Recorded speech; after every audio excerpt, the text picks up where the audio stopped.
પૈસા ખર્ચતા બી એવું જમવાનું નહીં મળે સાહેબ. પૈસા ખર્ચતા બી એવું જમવાનું નહીં મળે કારણ કે આપણે આસ્થા ફાઉન્ડેશને શરૂઆત કેવી રીતે આપણે આજથી 20 વર્ષ પહેલા અમે શરૂઆત 10 છોકરાઓ દ્વારા કરી હતી અને છોકરાઓ માટે એજ્યુકેશન, ટ્રાન્સપોર્ટેશન, જમવાનું, બીજી અધર એક્ટિવિટી ટોટલી ફ્રીમાં આપણે બધી સેવાઓ પૂરી પાડીએ છીએ.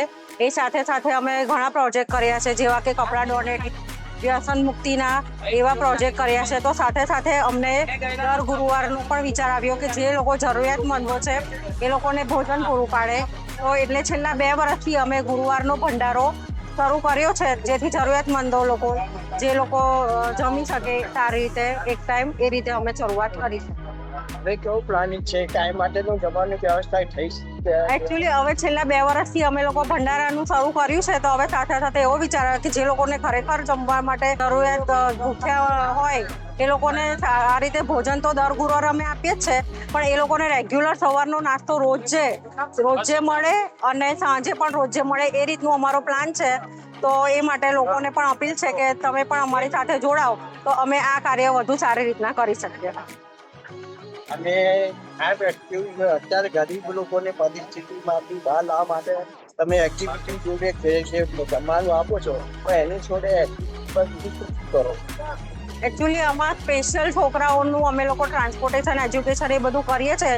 તો એ છોકરાઓને અમે જે લોકો સમાજ જે રીતે એવોઇડ કરે છે, તો અમે એવા છોકરાઓને સમાજમાં વચ્ચે સ્થાન અપાવવા માંગીએ છીએ અને એ લોકોનું જીવન ધોરણ સુધરે એ માટે વધુ સારો પ્રયાસ કરી શકીએ એ રીતનો પ્રયત્ન કરીએ છીએ.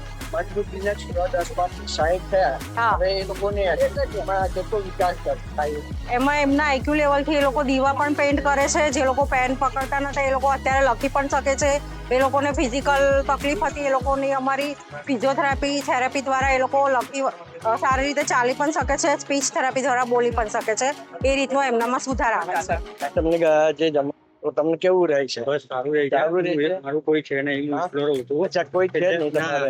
એટલે હું નોકરી પરથી અત્યારે આ ટાઈમે છૂટું ને મેં લગભગ અમને 2 મહિનાથી જ ચાલુ કર્યું, કારણ કે મને ખબર નહોતી ને મારે નોકરી પરથી છૂટું ને તો મને આવું બધું જોયું. મને રહું છું પાણી ગેટમાં. અચ્છા, એટલે પછી મને જોયું કે ભાઈ અહીંયા બધા માટે છે, એટલે મેં પછી દર ગુરુવારે જમીને જ જવું. કાંઈ નહીં, દરરોજ 10 ગુરુવાર ફ્રી છે. અમારો પ્લાન છે આસ્થા ફાઉન્ડેશનનું, જે પ્રેસિડેન્ટ પ્લાનિંગ કરી રહ્યા છે કે દરરોજ સાંજે ફ્રી આપવાનું જમવાનું. જો બી પ્લાનિંગ રહે તો તમે એનો ફી લાભ લઈ શકો છો. બરાબર છે? તો આ તમને કેવું લાગ્યું? સારું છે. પૈસા ખર્ચતા બી એવું જમવાનું નહીં મળે સાહેબ. પૈસા ખર્ચતા બી એવું જમવાનું નહીં મળે કારણ કે હું નોકરી કરું છું, બપોરે બી ને પૈસા આપીને ખાવ પણ કંઈ મજા એ નહીં આવતું, પણ હવે કરવાનું મારી મજબૂરી છે.